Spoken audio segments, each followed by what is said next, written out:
to come and give a presentation, which I gave about 30 minutes ago.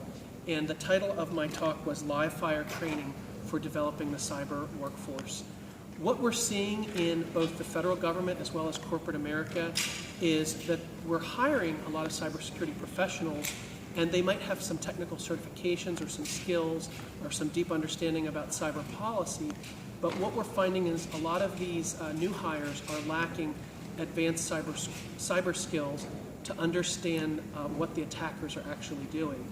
So the talk that I gave today was about developing live fire simulation training where the current existing cyber workforce, as well as new hires that are brought in, can actually take on the persona of a cyber adversary, whether they're operating as a state-sponsored actor coming after a government system, as an example, whether there's some type of a hacktivist group that has an ideological predisposition against a certain corporate interest, or whether it's somebody simply trying to do a criminal exploit so that they can make money, they can steal intellectual property from a manufacturing facility, for example, so that they can bring that back to another country to manufacture and actually export it into the U.S.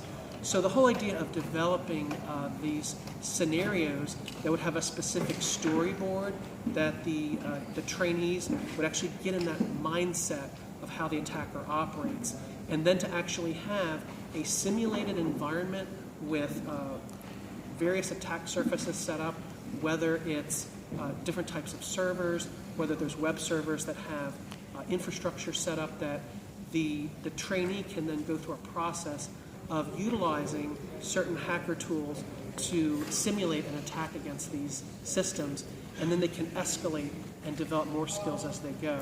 A key takeaway of all this discussion is evaluation. How does the CISO or other cyber managers really know that their workforce is properly trained?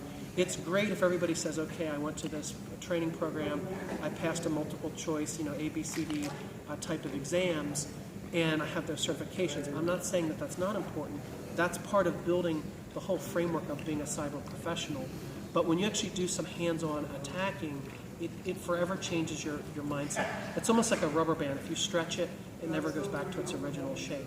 So the whole idea is to take people that normally are not thinking like a criminal or thinking like a spy and putting them through this training so they can develop this type of mindset so that when they're at their job, when these types of incidents occurs, they can identify it quickly, they can develop very rapid mitigation strategies, and it even helps them to be more successful in developing cyber policy because it teaches them that offensive cyber mindset.